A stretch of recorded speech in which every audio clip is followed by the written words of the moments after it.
Bon dia.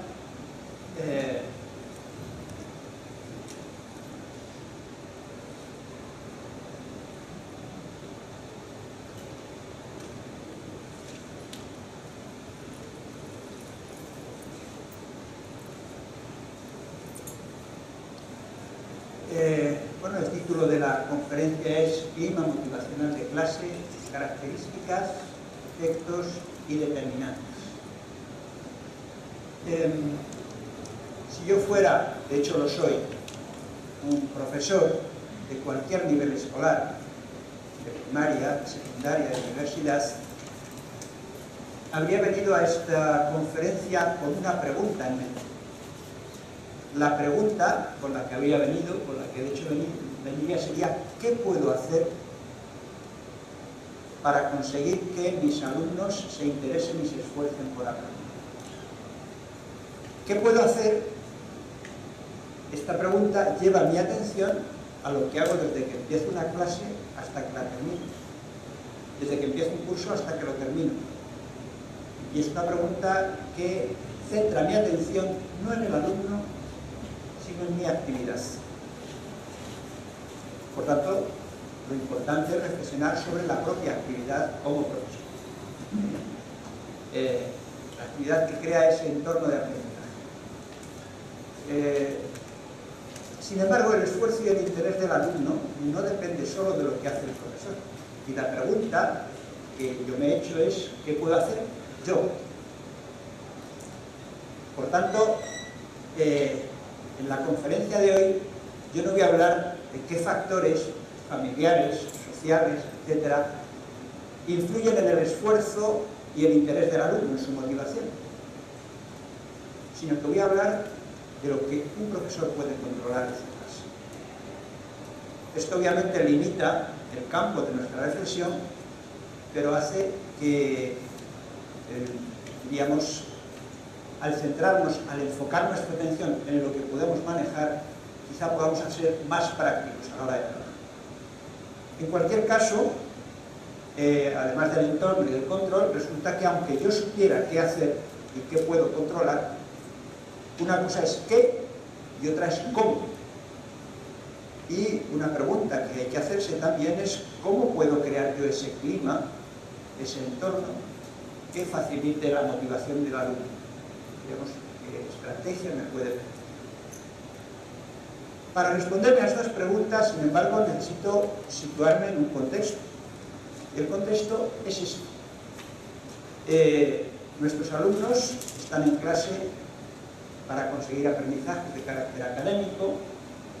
Los profesores buscan también que consigan desarrollar una serie de habilidades sociales, un equilibrio emocional.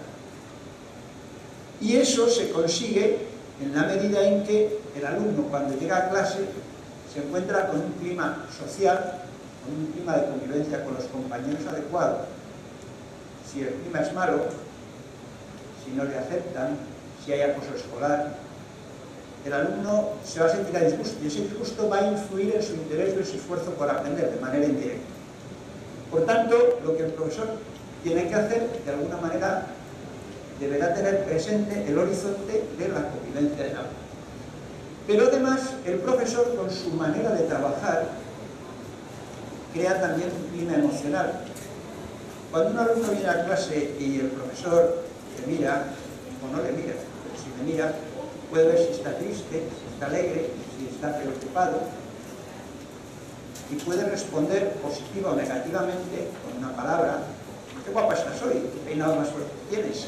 Pues puede responder de una manera positiva o negativa a esos sentimientos. Ese clima emocional facilita que pues los chicos se sientan a gusto, o por el contrario, hacen que no quieran estar con ese profesor. Por tanto, el esfuerzo y el interés que el alumno va a poner al aprender también va a depender de este clima emocional. Cuando ya entramos en clase, diríamos, y el profesor empieza a trabajar, a veces los alumnos pues crean problemas, interrumpen la clase, y el profesor reacciona de distintas maneras para manejar los problemas de disciplina. Y si es un profesor, a lo mejor utiliza mucho el castigo, pues a lo mejor eso también va a influir en que los alumnos se sientan a disgusto y no quieran trabajar. Bueno, rodeando todo eso está el clima motivacional. El conjunto, diríamos, el clima motivacional lo genera el conjunto de formas de actuación del profesor, observables, muy concretas. Bueno, pues lo que vamos a reflexionar hoy es sobre este clima motivacional, pero teniendo en cuenta que hay un efecto de arriba abajo. Es decir, yo no puedo conseguir que mis alumnos se interesen y se esfuercen por aprender si no tengo en cuenta los otros aspectos que acabo de señalar. Y a la inversa, si yo no consigo crear un entorno que interese a mis alumnos por aprender, a lo mejor va a haber más disrupción, va a haber más disgusto emocional, y eso lo tenemos que tener. Bueno, esto supuesto, ¿cuál va a ser el objetivo de la conferencia? Pues quiero ayudar o quiero facilitar la reflexión, como decía el título de la conferencia, sobre las características de ese clima motivacional, sobre los efectos que tiene. Vamos a ver que hay un modelo teórico, pero un modelo teórico basado en la experiencia, de qué es lo que crea un clima motivacional orientado al aprendizaje. Bueno, pues ese clima vamos a ver que tiene consecuencias no solo en la propia motivación del alumno, sino en otros factores. Vamos a ver. Suponiendo que ya sepamos cuál es el clima más favorable y cuáles son sus consecuencias, nos surgen dos preguntas. ¿Por qué hay veces que los profesores no creamos un clima adecuado? ¿Qué factores están influyendo? Y una segunda pregunta es, bueno, en esa pregunta general hay que tener en cuenta que el clima motivacional es un clima evaluado siempre desde la percepción de los alumnos. Entonces puede ocurrir que la imagen que nos da de un profesor, el clima que crea, esté condicionada por características de ellos. El alumno llega a clase con unas motivaciones, con unas metas, y dependiendo de lo que el profesor haga, de cómo interactúe, pues dará una respuesta. Pero por otra parte también nos encontramos con que cuando hemos evaluado distintos profesores, cuando hemos evaluado el clima motivacional que crean, pues ocurre que hay muchas diferencias. Entonces nos preguntamos, ¿por qué los profesores hay veces que somos capaces de crear un clima motivacional que estimula el interés y el esfuerzo, y por qué otras veces no ocurre eso? Bien, cuando tengamos este modelo, tendremos, por así decirlo, la teoría. La cuestión es, ¿cómo llevamos esta teoría a la práctica? Porque todos estamos cansados de leer muchas teorías, pero es posible llevar a la práctica, es posible conseguir un cambio en el clima motivacional. Estos son un poco los objetivos que voy a tratar de mostrar.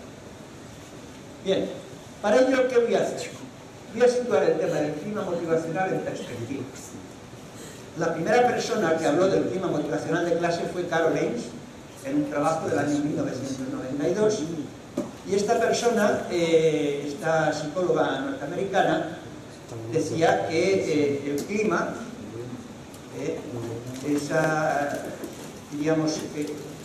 ese conjunto de factores que genera o que crea el modo de trabajar del profesor, lo define el tipo de tarea que hay que realizar, cómo ejerce el profesor la autoridad, si elogia o no elogia a los alumnos o incluso les descalifica, cómo les agrupa, si trabajan de manera individual, competitiva, colaborativa, cómo les evalúa, un tema importantísimo, y el ritmo que.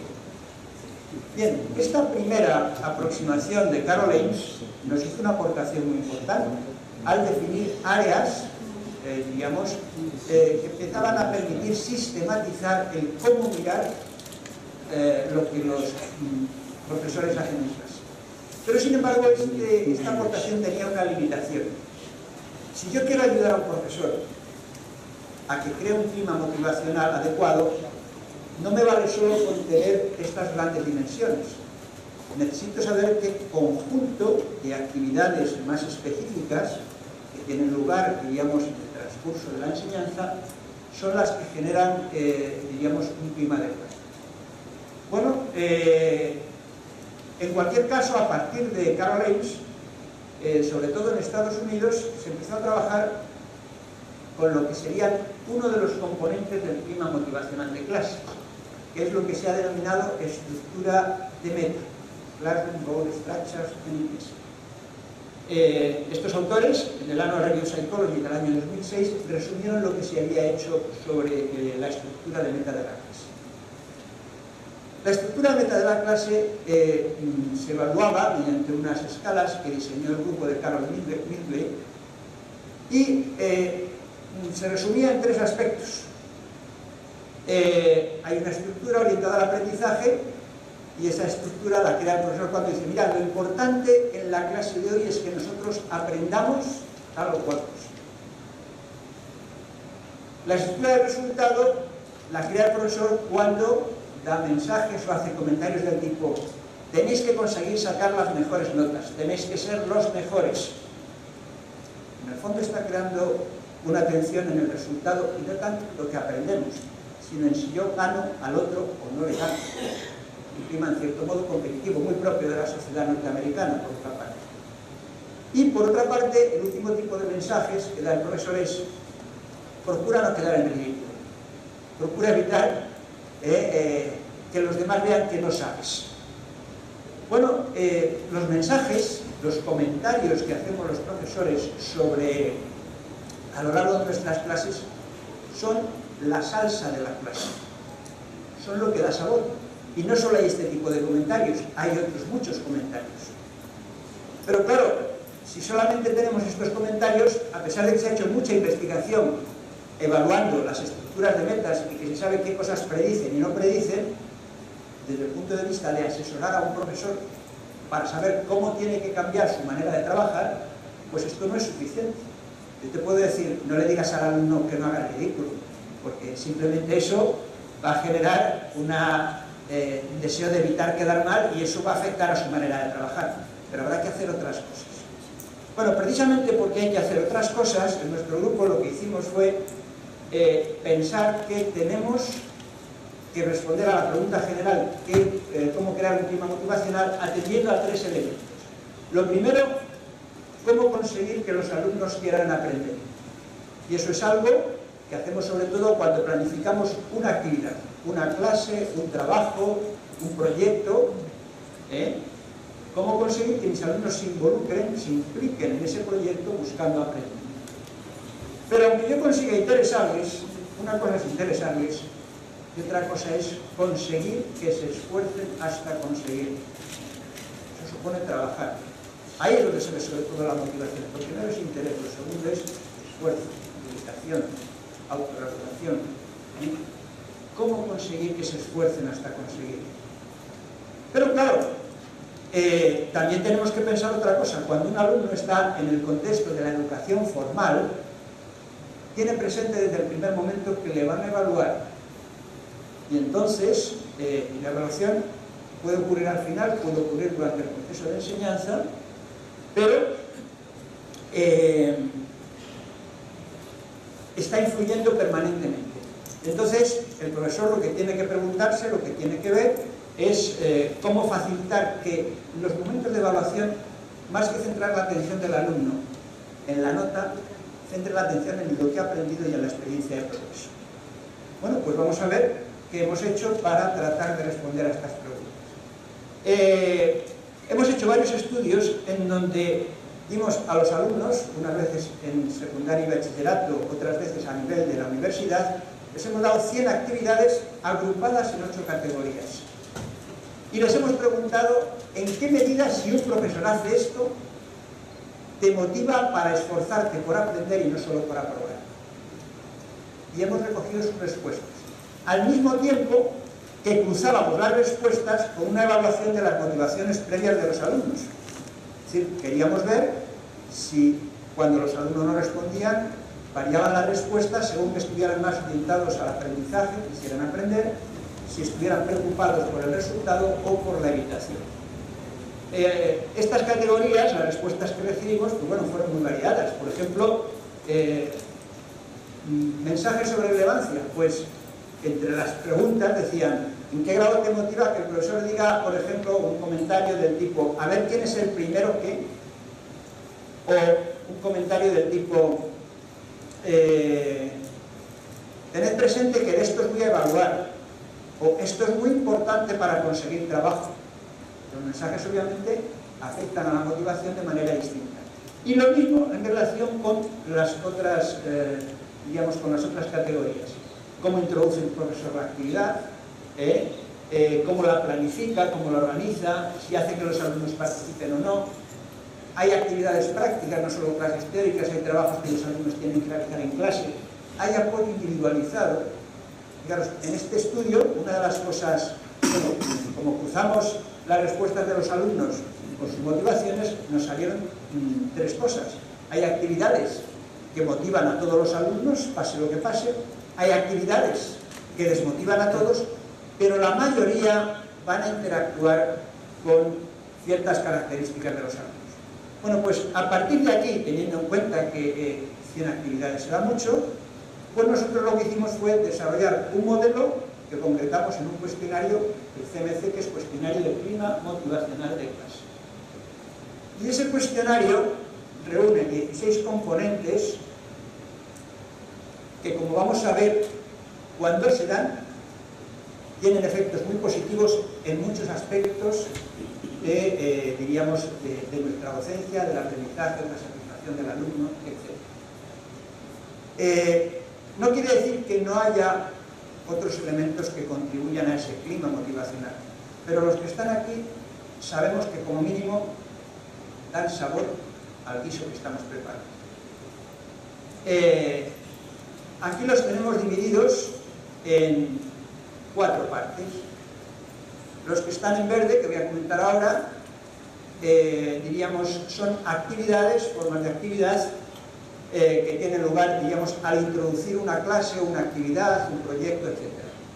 Los que están en amarillo son aspectos que tienen o que intervienen, sobre todo, durante el proceso de trabajo, y los que están en color naranja intervienen en los momentos de la evaluación, que no quiere decir que sea simplemente al final, también tiene lugar durante el proceso de trabajo. El de equidad de trato y afecto y apoyo emocional no son estrictamente el clima motivacional, pero tuvimos que dejarlo porque es que era casi esencial para que funcionase. ¿A qué se refieren esas etiquetas que hay ahí? ¿Y por qué suponen aspectos más concretos? Por ejemplo, novedad. No es lo mismo decir, a ver, la bufanda calienta. A lo mejor la gente piensa que sí. Tú dices, vamos a ver, vamos a coger unos cubitos de hielo, los envolvemos en una bufanda, otros cubitos de hielo los envolvemos en papel de aluminio. ¿Cuáles pensáis que se van a derretir primero? Pues mucha gente piensa que la bufanda. Cuando el alumno ve que no es así, se pregunta por qué, ya tenemos la curiosidad. Bueno, eso es una manera de empezar. El profesor en ese momento diría que, bueno, es que no es que la bufanda caliente, sino que hay cuerpos materiales que aíslan y otros que no, etc. ¿Y por qué es importante que sepamos qué cuerpos aíslan y cuáles no? Pues porque a lo mejor está muy bien para aislar las casas, que se gaste menos energía. Si sales por la noche, vas ligerito de ropa y de pronto viene una ola de frío y quieres evitar coger una pulmonía, pues a lo mejor miras a tu alrededor y encuentras materiales que sabes que te pueden ayudar. Bueno, pues con este ejemplo he introducido novedad, he estimulado la participación porque los alumnos me han tenido que responder. Cuando termino les he dicho, vamos a aprender cómo averiguar qué cuerpos funcionan o no, y para eso vamos a utilizar, por ejemplo, el método científico. Estableces objetivos, organización, les das distintas opciones, porque hay distintas opciones a la hora de diseñar experimentos, etc. Bueno, pues todo eso, esto es simplemente un ejemplo de cómo, en este caso en una clase de física, todos estos elementos están interviniendo. Podría hacer lo mismo con cualquier materia. Obviamente, mientras los alumnos se ponen a trabajar, sea en casa o en clase, pues hay que ver cómo el profesor regula los pasos, los mensajes que da. Vamos a ver cuáles son las variables dependientes, son todas estas, puede haber alguna más, etc. Va viendo cómo organiza los pasos, eventualmente con ejemplos, se ajusta el ritmo, da retroalimentación continuamente y también en el momento de la evaluación. Da elogios, pero no para adular, sino da elogios centrados en lo has hecho muy bien, un elogio, pero añade, porque has ido paso a paso, porque te has centrado en lo que en las cosas que creaban dificultad y te has preguntado cómo resolverlas, etc. Orientamos la atención hacia el proceso del alumno. Lo de la equidad del trato y el afecto emocional es fundamental. Si el alumno no ve que no hay equidad, que el profesor solo presta atención a los más inteligentes y no presta atención a todos, eso genera, como decimos en España, un mal rollo, una mala experiencia y no se motiva. Bueno, pues esto, diríamos, serían las características fundamentales. La cuestión es, cuando se dan, el clima se orienta al aprendizaje, cuando no, se orienta a cualquier cosa menos al aprendizaje. La cuestión es, si este modelo que se evaluaba mediante un cuestionario, teníamos una manera de medirlo, ¿es efectivo? Es lo que tenemos que saber antes de decir que a lo mejor hay que ponerlo en la cara.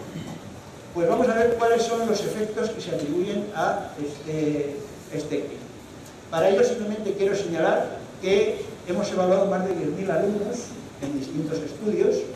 La mayoría son españoles, pero ha habido alumnos mexicanos, franceses, chilenos.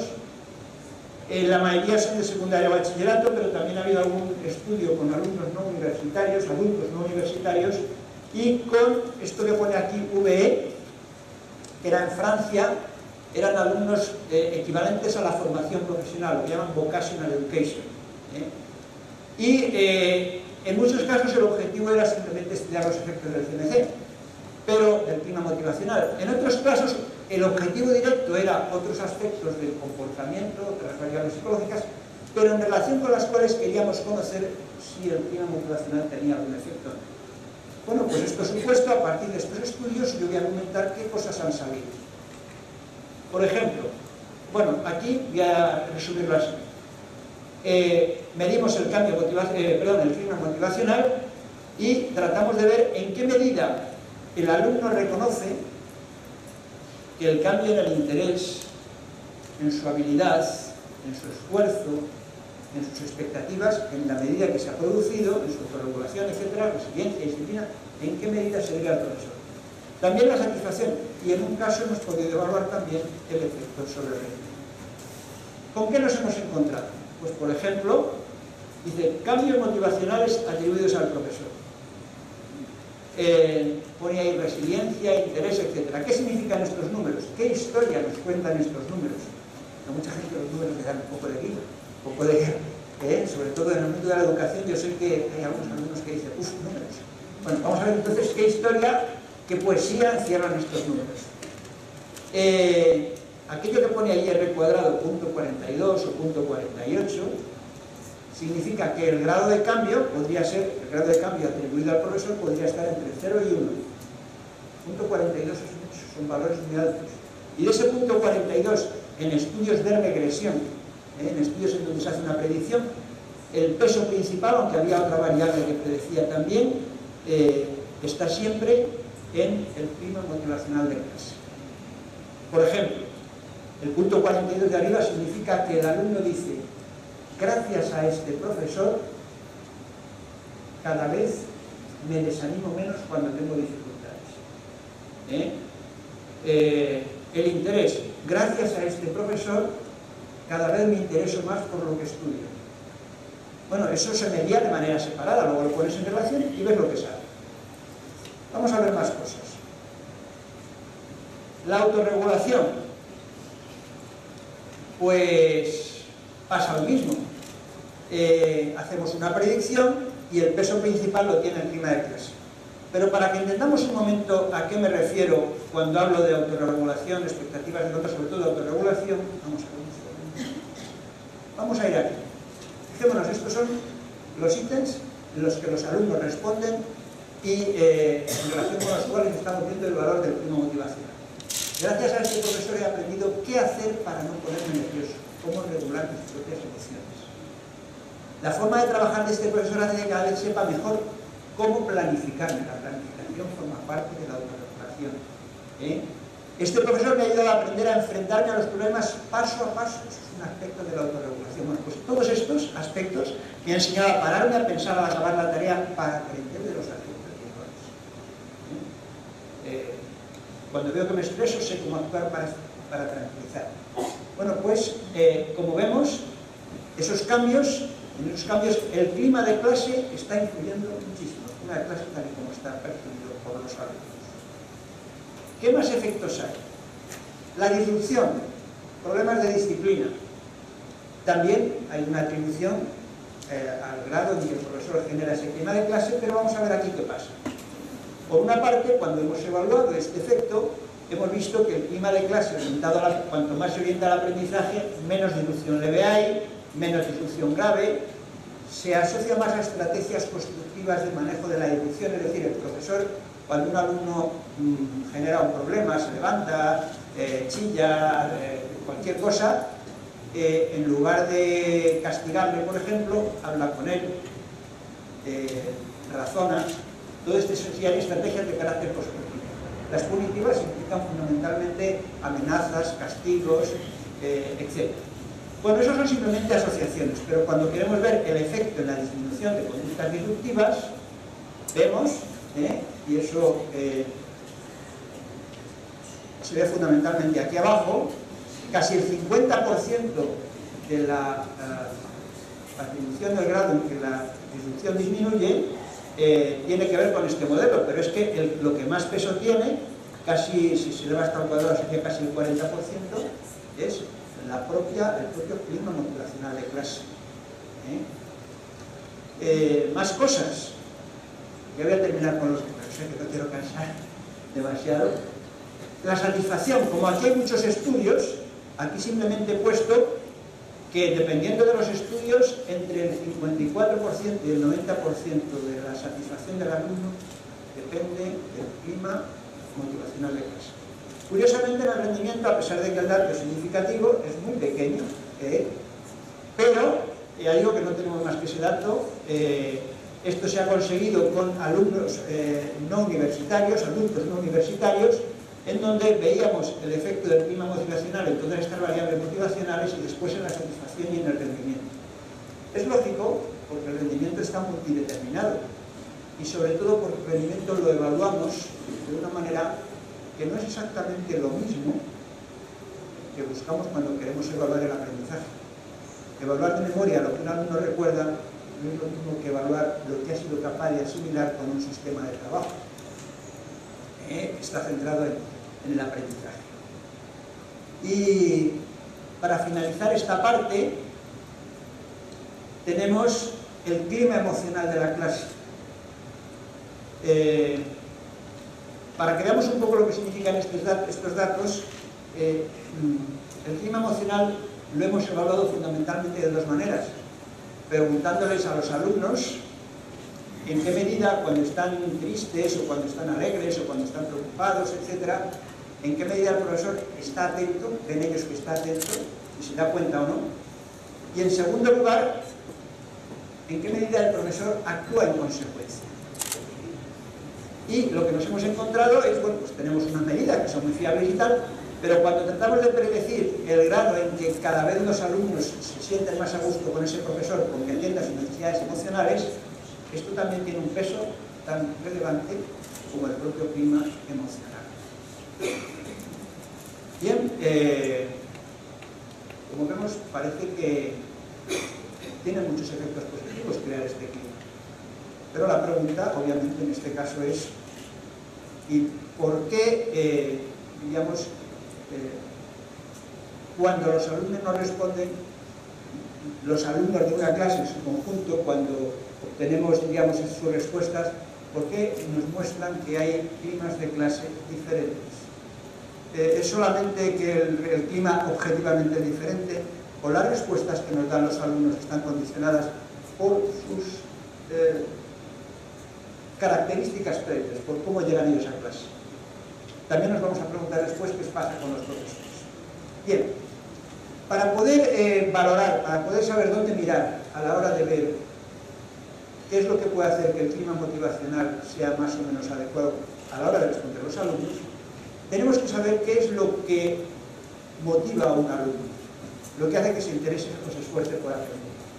Y aquí yo quisiera que imaginasen, es una analogía, que imaginasen esta situación. El mar, tenemos el mar, en el mar una balsa,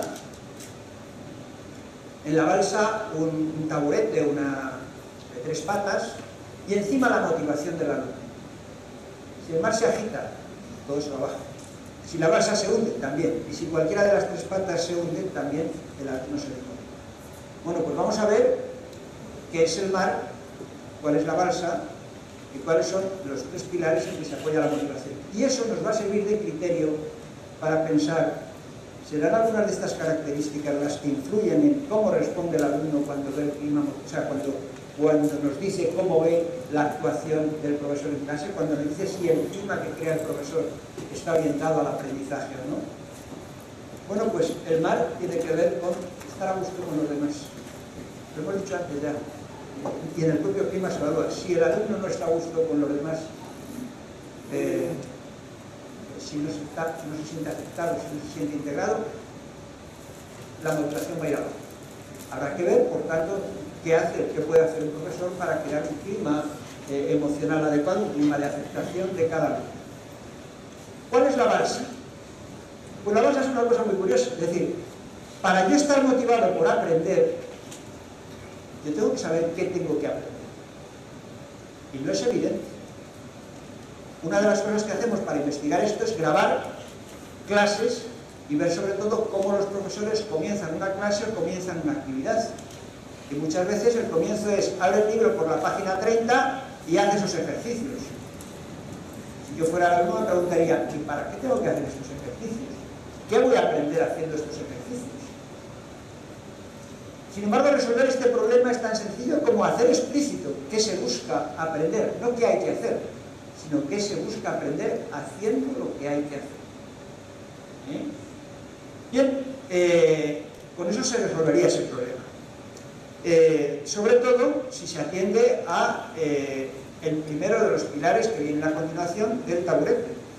En realidad, cada uno de los tres pilares tiene que ver con preguntas o variables, vamos a decirlo así, psicológicas, que van a influir en la motivación. Lo primero es, muy bien, tú me propones que aprenda tal o cual cosa. ¿Y para qué me sirve a mí aprender esto? Una vez me decía un niño de 9 años, ¿y para qué me sirve a mí aprender que es un conjunto vacío? Bueno, pues eso, yo decía, digo, pues tiene razón, hijo. Es decir, ¿para qué te sirve a ti aprender que es un conjunto vacío? Es decir, si no entiende el valor de lo que va a aprender, pues a lo mejor, pero claro, el valor puede ser múltiple.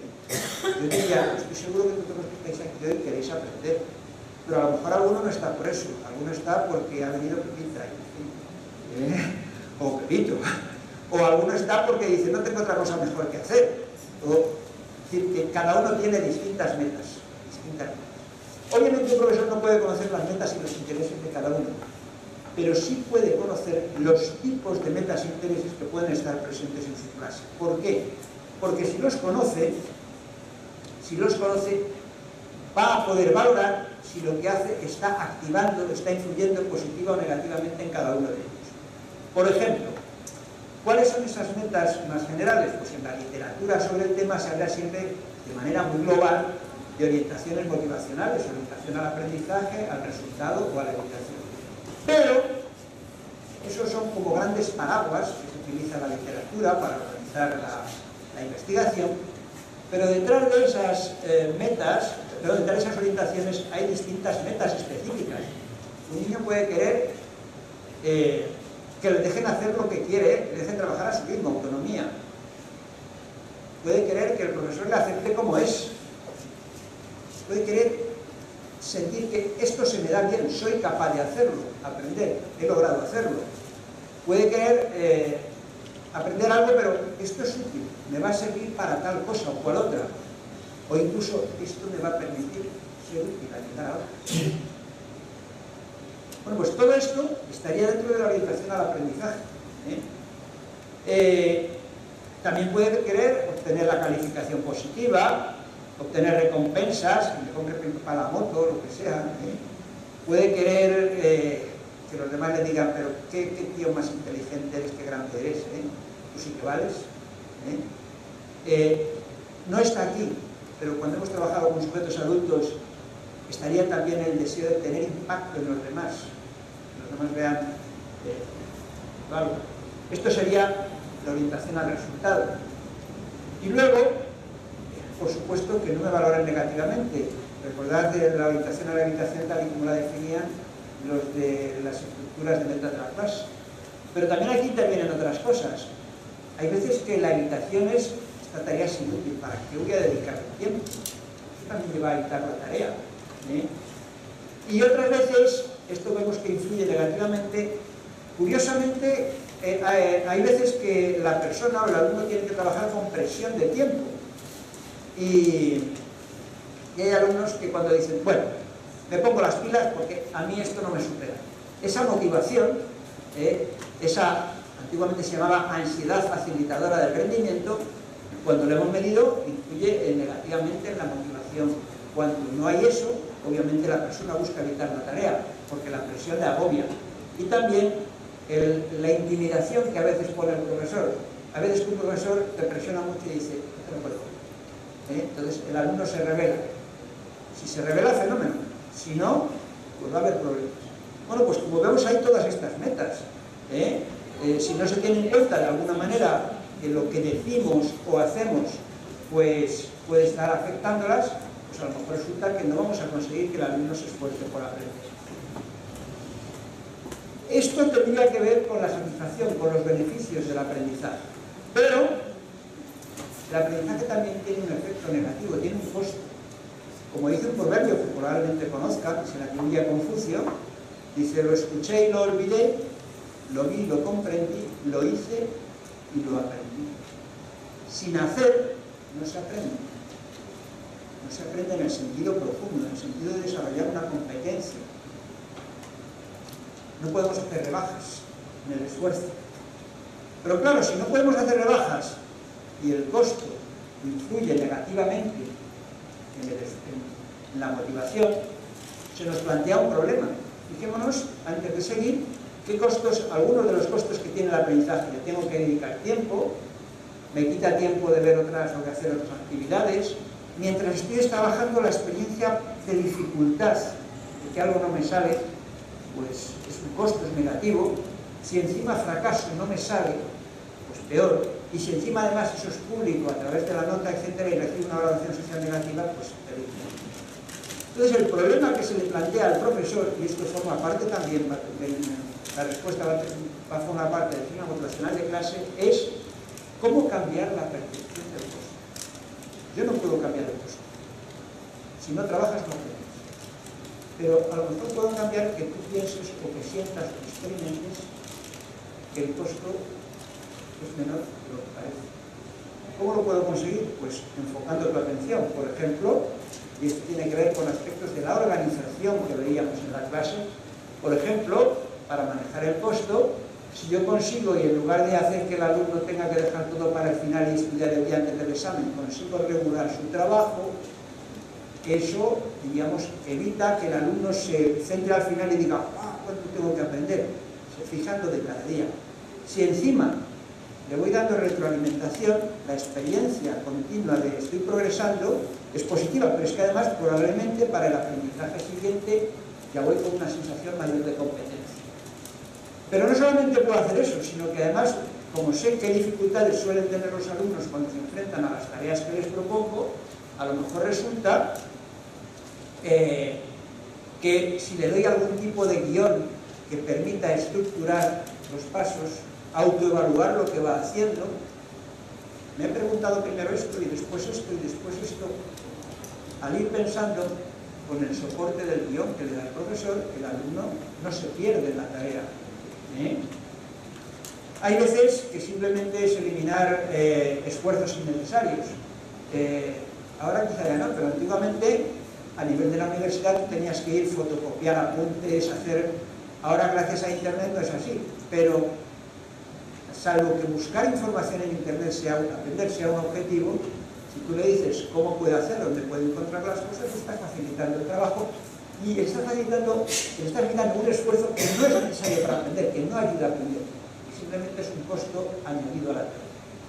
Y lo más importante de todo, y esto ya lo vimos en el trabajo ese de las 100 tareas, lo que más motiva al alumno, lo que más le ayuda a regular el costo,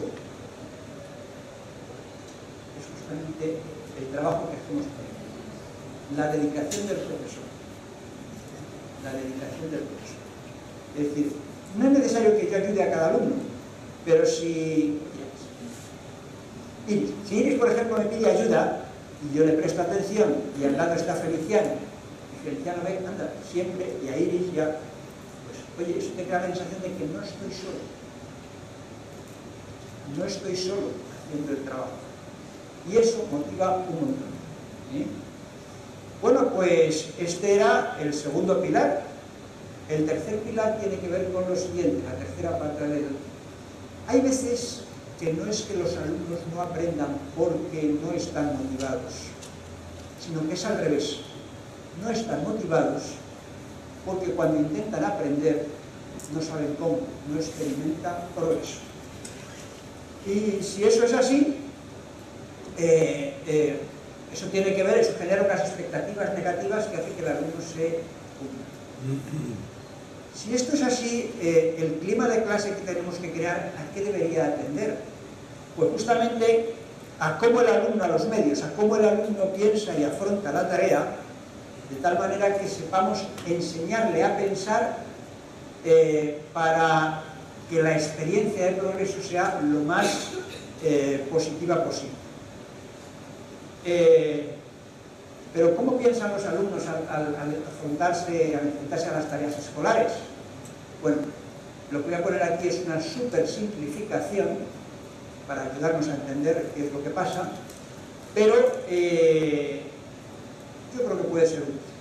Fijémonos, los alumnos pueden afrontar una tarea buscando aprender, buscando salvar su propia estima, tener buenas notas, o evitando, diríamos, pues no sé, la pesadez que supone la tarea. Pero cuando enfrentan la tarea, al principio tienen que enfrentarse con la incertidumbre, se hacen preguntas relacionadas con cómo llevarla a cabo, mientras están trabajando ponen la atención en un sitio o en otro, y si al final tienen errores, la forma de reaccionar puede tener efectos muy diferentes.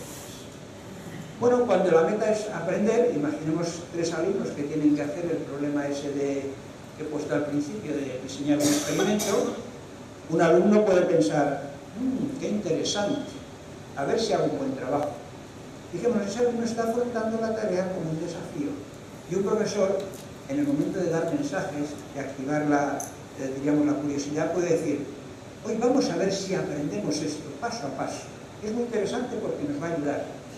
No es lo mismo que lo que puede ocurrir, vamos a ver cuando veamos cómo piensan los otros alumnos. ¿Por qué es importante enfrentar la tarea así? Porque cuando enfrentamos la tarea así, y si el profesor nos ayuda, digamos que emocionalmente nos ponemos a favor de la tarea. Y a continuación pensamos, ¿cómo puedo hacerlo? Y el cómo puedo hacerlo no es ninguna tontería. ¿Por qué? Porque resulta que a continuación pensamos, ¿podría hacerlo de esta manera o de esta otra? ¿Qué pasos tengo que dar? Es decir, orienta nuestra atención hacia la búsqueda de estrategias, de formas de resolver el problema. Y durante el proceso pasa lo mismo. Esto es así, me está ayudando a avanzar, sale bien, no sale bien. La autorregulación durante el proceso está centrada en el proceso mismo. Y eso facilita la interiorización, la toma de conciencia de qué es lo que funciona bien y qué es lo que no funciona bien. Y si cuando he tenido errores y el profesor me lo dice, este alumno pregunta, ¿y por qué? ¿Qué he hecho mal? Si he seguido todos los pasos, y el profesor se lo dice, está transformando la situación en una ocasión de aprendizaje. Bueno, pues esto sería como piensa el alumno que trata de aprender. Y obviamente el profesor, con su manera de trabajar, puede orientar a tanto la orientación inicial como los distintos pasos del proceso, como la manera de dar retroalimentación en ocasiones de aprendizaje. Pero hay alumnos que piensan de otra manera. Esto es muy difícil. No sé si voy a ser capaz de hacerlo. La tarea es una amenaza. El alumno ya ha metido ahí el esquema de fácil-difícil y a continuación, en vez de ver qué puede hacer, dice, no sé si voy a ser capaz. Entonces, eso genera, diríamos, un proceso en donde estoy continuamente centrando en ver si me salen o no me salen los resultados, mirando al compañero a ver si tiene lo mismo que yo. Y si encima al final tengo un error, lo que voy a decir, bueno, es que he tenido poco tiempo, se me ha estropeado el ordenador, no he podido hacer, es decir, excusas. ¿Por qué? Porque tenemos que salvar la autoestima. Pero esto dificulta la interiorización del propio aprendizaje. Y un profesor, recordemos clima motivacional, un profesor que, por ejemplo, al comienzo de la tarea, el mensaje que da es, vamos a ver si sois capaces de, pero con el tono que dice que, ojo, con que no lo sea capaz, O vamos a ver, entonces está creando una situación, diríamos, un poco de amenaza para el alumno, y eso es negativo. Por supuesto, hay alumnos que cuando se tienen que enfrentar a la tarea, a lo mejor esta de diseñar el experimento, dicen, bueno, ya está el profesor con sus experimentos, menudo rollo, menuda... esto lo evito de alguna manera. Oye, ¿tú no tenías un hermano que el año pasado ha tenido que hacer este trabajo? Para que me lo deje, para inspirarme un poco. Entonces, bueno, estos alumnos están tratando de evitar la situación y si encima le dicen al final que lo han hecho mal, lo primero que dicen es, voy a tener que repetirlo. Sí, es un castigo. Bueno, pues, como veis, hay como tres, aparte del clima emocional del mar y aparte del objetivo, hay como tres pilares en que se apoya la motivación. Bueno, pues de alguna manera nosotros hemos tratado de ver de qué manera, teniendo en cuenta estos pilares, entendemos un poco el por qué los alumnos nos presentan un clima motivacional de clase determinado, perciben un clima motivacional de clase determinado. No os asustéis, muchos números, pero vamos a ver la poesía de estos números, vamos a ver qué historia nos cuenta.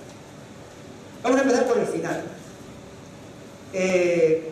Para valorar el efecto del clima motivacional de clase, hemos medido en qué medida ese clima, en qué medida los alumnos atribuyen al profesor el cambio en su satisfacción, en sus expectativas de éxito, en su esfuerzo, etc. Tenemos que dar ahí una variable. El 70% de ese cambio lo atribuyen al clima motivacional. Bien, y eso, ¿de qué depende? Voy a ampliar lo que tenemos aquí abajo, metido dentro del recuadro verde, para que lo veamos bien. Eso está influido por el perfil motivacional del alumno. Pero, ¿qué perfil motivacional del alumno, qué características o en qué medida la posesión de estas características contribuyen a ese clima motivacional positivo? Por supuesto que el alumno quiere aprender. El peso es muy grande, significativo. Lo de estar preocupado por la nota, el peso es cero. Probablemente porque todo el mundo está preocupado por la nota. Eso es una cosa tan general que por eso no influye. La orientación a la evitación también es negativa. Es decir, el alumno que está, cuanto más preocupado está un alumno por no quedar mal, peor va a ser su perfil. Y eso va a afectar negativamente a la percepción del clima de clase. Pero cuanto menos esté preocupado por los errores y más esté preocupado por aprender, cuanto más haya interiorizado el dicho aquel de más vale parecer tonto una vez que serlo luego toda la vida, cuanto más lo haya interiorizado, pues mejor perfil va a tener y más va a contribuir a ver que la clase, el clima que está creando el profesor es adecuado. Y también están las expectativas de control y de autoeficacia. ¿Voy a ser capaz? ¿Voy a poder hacer lo que el profesor me demanda para hacer las tareas? Bueno, pues si todas estas características del alumno están influyendo en cómo percibe el clima de clase, vamos a seguir un momento, el efecto no es muy grande, Punto 38, el 15% del clima de clase depende de estas variables. No es mucho, quiere decir que probablemente si el profesor quiere un clima de clase, aunque los alumnos al responder y al medirlo estén sesgados un poco por sus características previas, pero gran parte del efecto va a ser independiente, va a conseguir cambiarles. Dijémonos que de hecho la relación entre este perfil y la atribución final es cero, prácticamente. Entonces, quiere decir que el clima motivacional tiene su peso. Bueno, pues la pregunta es, ¿cómo puedo yo influir en este perfil del alumno? Pero eso nos va a llevar al siguiente punto que teníamos, que era los profesores. El clima depende un poco de cómo trabajamos los profesores. ¿Y qué hay en los profesores que nos lleve a crear un clima motivacional de clase diferente? Fijémonos, primero solamente en un hecho. Este es un estudio en donde hemos evaluado a 191 profesores. Sus alumnos, cada uno ha rellenado el cuestionario de clima motivacional y hemos obtenido la media para cada profesor. La media está en la línea roja del centro. Fijémonos que hay una diferencia casi de 30 puntos, muchísimo, y muchos profesores en la parte de abajo. Pero además, incluso los profesores que están entre medias, cualquier profesor, si nosotros, en lugar de tener solo una puntuación, desplegásemos los 16 componentes que hemos visto antes, veríamos que habría puntos en donde los profesores están muy bien y otros que a lo mejor no están tan bien. Entonces la cuestión es, bueno, ¿qué hay que hace que estos profesores funcionen de esta manera? Unos muy bien en general, otros pues un poco entre medias, con puntos fuertes y débiles, y otros muy débiles. ¿Qué es lo que hay por detrás? Bien, antes de volver a asustar con números, vamos a pensar de qué depende la calidad motivacional del profesor. Si yo, por ejemplo, quiero motivar hoy a esta audiencia, ¿de qué depende que yo consiga motivarla? Pues quizás lo primero de todo es de que sepa cómo motivar, es decir, que tenga conocimiento respecto a qué formas de actuación mía mientras estoy hablando o mientras estoy organizando una clase o una actividad motiva. Si fuera esa la causa, lo que había que hacer es informar a los profesores, enseñarles cómo motivar. Pero hay veces, como siempre, que sabemos hacer las cosas, pero no las hacemos porque a lo mejor no es nuestro objetivo real. Yo quiero que el alumno aprenda, pero ojo, que para mí profesor también tiene un coste. De hecho, y hago un paréntesis, una pregunta que yo mismo todavía no sé muy bien cómo responder es ¿quién motiva al motivador? ¿Y cómo motivar al motivador? Porque el motivador puede querer a lo mejor que el alumno saque buenas notas porque le tienen que evaluar a él bien, pero no estar preocupado por su aprendizaje. O, incluso queriendo que aprenda, soy tan robot que se me olvida que delante no tengo solo un alumno, tengo una persona. ¿Me interesa esta persona? ¿Por qué me tiene que interesar? ¿Por qué me tiene que interesar, por ejemplo, Yale? ¿Por qué me tiene que interesar Inés? ¿Por qué me tiene que interesar Felicidad? Bueno, cada uno sois un milagro irrepetible. Os hablo despacio. Milagro irrepetible. Un regalo, alguien maravilloso que yo tengo que ayudar. Si no me importáis, ¿qué voy a poder hacer? A lo mejor eso también es importante tenerlo en cuenta. Y tendríamos que evaluar lo que en la literatura más reciente se ha denominado la motivación de relación. La han denominado así, pero es un poco el interés que el profesor tiene por tener una relación positiva, empática, de apoyo hacia el propio alumno. Pero a lo mejor también es que, aunque yo sepa lo que hay que hacer y quiera que aprenda y me interese el alumno, a lo mejor yo diga, si es que realmente con lo que yo sé no es suficiente, yo no me siento capaz. ¿Cómo generar en el profesor ese sentimiento de capacidad? ¿Será eso lo que determina realmente el que crea un clima motivacional de clase adecuado? O también hay otra cosa, y a veces pensamos que es, yo sé lo que el ser capaces, yo sé lo que tengo que hacer para motivar. Lo que pasa es que la motivación del alumno no depende de mí. Lo he dicho al principio. ¿Qué puedo controlar? Pero hay cosas que no controlo. Bueno, pues lo que hemos hecho, partiendo de este supuesto, y siento que aparecen aquí otra vez los números, pero también voy a contar la historia de los números, esto es la segunda parte del otro conjunto de números que aparecían. En el otro conjunto que aparecía simplemente teníamos la parte de abajo y aquí van a aparecer cosas diferentes. En primer lugar, tengo que señalar que para explicar estos números, aquí no tengo la puntuación de cada alumno, sino la de cada grupo de clase. En donde el clima motivacional tengo la puntuación de cada grupo de clase, porque cada uno de ellos corresponde a un profesor. Y la atribución del cambio al profesor tengo también la puntuación de cada grupo de clase. Bueno, pues en este caso, si empezamos también por el final, fijémonos, cuando trabajamos a nivel de clase, el clima motivacional explica casi el 100% del grado en que los alumnos como grupo reconocen que su profesor está funcionando bien o no está funcionando bien, porque estamos viéndolo siempre, diríamos que es bipolar. En este caso, el perfil motivacional de la clase en su conjunto explica mucho más el clima motivacional. Pero es que en este caso, la calidad motivacional del profesor, lo que afecta justamente, lo que cambia es ese perfil. Pero para ver qué factores influyen, vamos a agrandar la parte de arriba. ¿Qué es lo que define la calidad motivacional del profesor? Fijémonos, el conocimiento, esa estrellita que pones que es significativo, pero el efecto es pequeño. Probablemente todos necesitamos saber qué hacer y si no lo sabemos no seamos capaces. Pero no es lo que más influye. 71%, o sea, el peso de ese punto 71 es uno de los factores más importantes. Si a mí me interesa la persona, yo voy a hacer todo lo posible, sepa o no sepa, para motivarme. Pero también el interés en las calificaciones tiene un efecto negativo no significativo, el sentir que soy capaz o no soy capaz no es significativo, pero si yo pienso realmente que no puedo, que no está bajo mi control, que el problema es de los padres o es de la sociedad, entonces no voy a hacer nada. ¿Qué significa eso? ¿Qué implicación tiene para el profesor o para quien es responsable de apoyar al profesor? Yo tengo que cambiar esta percepción del profesor. Tengo que enseñarle que no puede decir que son los padres, sino que se tiene que preguntar, en lugar de decir esto es muy difícil, no puedo hacerlo, también el profesor se tiene que preguntar ¿cómo puedo hacerlo? Y conseguir ese cambio no es cuestión de un día.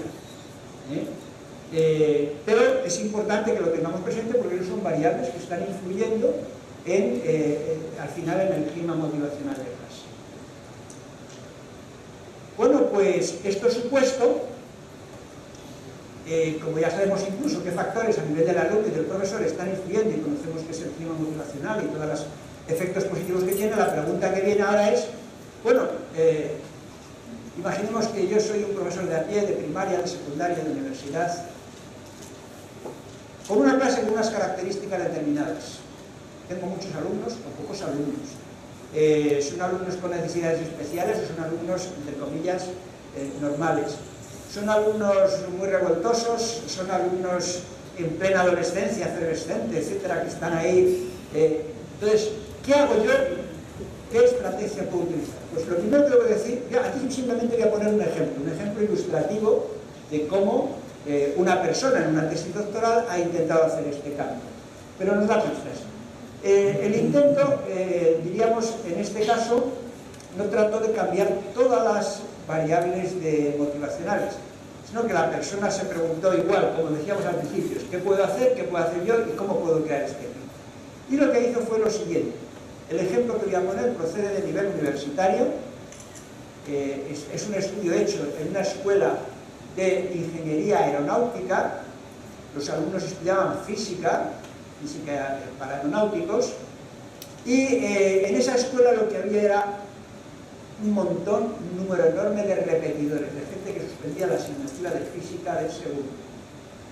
Entonces la profesora que hizo la tesis decidió cambiar 4 aspectos del clima motivacional. Decidió incidir en la organización, sobre todo de las prácticas, porque hay veces que la propia estructura de la universidad no te deja cambiar todo. Vamos a ver qué hizo para cambiar esa estructura y cómo implicar a los alumnos. Cambió también la retroalimentación y cambió las condiciones de evaluación. De la manera siguiente, lo primero que les dijo es, vamos a ver, ¿cómo vamos a trabajar en las prácticas? Pues lo primero que hay que hacer es llevar semanalmente los problemas hechos a las prácticas. Algún día a lo mejor hay que hacerlos en clase, pero hay que llevarlos hechos. ¿Por qué? Porque en clase lo que vamos a hacer es lo siguiente. Yo cojo los problemas de todos al comienzo, se puede hacer individual o en grupo, pero los cojo y se los reparto a otra persona, con la instrucción siguiente. Mientras yo hago aquí los problemas, vosotros vais a corregírselos a los compañeros, diciéndoles no solo si están bien o mal, sino por qué están bien o mal.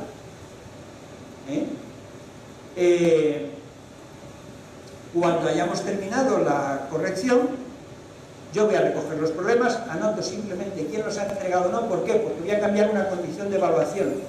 No voy a calificar los problemas. Pero quien no me entregue, por ejemplo, el 90% de los problemas que hacemos a lo largo del curso, tiene que ir a examen y no puede tener evaluación continua, que es una cosa que a los alumnos pues, les da mucha seguridad. Después de eso, les devuelve a los alumnos sus trabajos y les da la oportunidad de discutirlos entre el grupo que los ha hecho y el grupo que los ha corregido.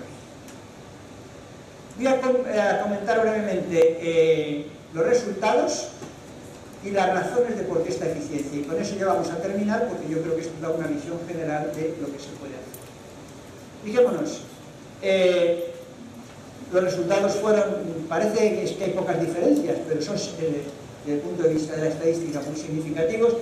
Se extrañó la profesora de que este año hubiera tantos aprobados entre los repetidores, pero es que se cerraba un ciclo y por lo visto el que no pasaba ese año, poco menos que tenía que hacer la carrera otra vez. Y entonces la gente se puso las pilas. Y por eso quizás a lo mejor los repetidores, incluso más que los del grupo de control, que no eran repetidores, tuvieron también buenos resultados. Pero la diferencia es significativa. Pero es que además vamos a medir la satisfacción. ¿Cómo valoran el curso? Fijémonos, los alumnos del grupo experimental, el tono azul y el gris oscuro, son valoraciones muy positivas. ¿Dónde está ahí el azul? Muy reducido. Hay diferencias también en la satisfacción, en la valoración del curso. ¿Y qué ha aprendido? Fijémonos también lo mismo que antes, el gris y el oscuro y el azul es muy superior al otro. Los efectos fueron muy positivos. Pero lo que yo quiero llegar ahora, y con esto ya voy a terminar, es ¿y por qué esto funcionó? ¿Qué tiene que ver estos cambios en el clima de clase en que se hayan producido estos efectos? Fijémonos. Lo primero, manejamos los incentivos, lo que el alumno cree que puede conseguir. Como mínimo, voy a conseguir poder hacer la evaluación continua, me libero de esfuerzo. Pero es que además, la profesora dice, obviamente, si trabajas de manera continua, vas a conseguir un mayor aprendizaje. Por lo tanto, ya estamos manejando esas metas que persiguen los alumnos. Eso sería lo primero. Lo segundo, no podían entregar los problemas al final, hay que hacerlo regularmente. Y el calendario de entrega está regularizando el esfuerzo. Es una manera de organización que regulariza el esfuerzo. En tercer lugar, los alumnos hacen los ejercicios, que no es poca cosa. Porque muchas veces se va a las prácticas a ver qué pasa. Y eso, aumentar el tiempo en la tarea, aumenta aquello de lo que se hace se aprende. Cuarto, resulta que los alumnos podían trabajar individualmente, se hacían los problemas en casa y si no en clase a veces en grupo. Pero cuando están trabajando en grupo 2 personas o 3 personas, eso está activando ciertas estrategias de aprendizaje positivas. Si Iris sabe más que Feliciano, pues Feliciano va a aprender de Iris, porque escucha. Si Iris también aprende, porque tiene que explicar. Y si saben los dos lo mismo, van a decir, yo pienso de esta manera, yo pienso de la otra, ¿y por qué? Y ese conflicto cognitivo hace que estemos pensando, hace que estemos desarrollando ese medio que nos permite experimentar que progresamos. Y eso es, digamos, estimula estrategias de aprendizaje adecuadas, aparte de que hay una regulación del propio proceso por el diálogo con la otra persona. Corregir a otros, hemos tenido que corregir a otros. Eso hace que yo tenga que pensar, y esto está mal, pero ¿por qué está mal? Hay veces que yo he hecho el problema de una manera, la profesora lo está haciendo de otra y el compañero lo ha hecho de otra. ¿Y cómo le digo yo qué tiene que hacer? En ese caso podría preguntar, si un compañero ha hecho esto, ¿qué le digo? Eso le da un mensaje relativo a, sin decirlo obviamente. Pero además, al pensar, yo estoy interiorizando los criterios de calidad de por qué las cosas están como están. Poner en común distintas formas de resolver los ejercicios, al final discutirlos con quien los ha hecho, también posibilita interiorizar los criterios de calidad. Y la corrección, la retroalimentación que finalmente recibo por escrito es una condición esencial para aprender que facilita la experiencia de progreso. Eso es una motivación. Bueno, pues ya vemos que no solo es una cuestión de teoría, sino que hay formas de pensar en relación con el contexto de cada uno, en donde podemos, digamos, ver cómo aplicar todo esto. La cuestión en este caso es, quedan 2 preguntas. ¿Qué implicaciones tienen los principios para la investigación y la práctica? Pero con esto ya termino, porque esas son preguntas que tendrá que responderse cada uno. Muy obrigado. Muchas gracias.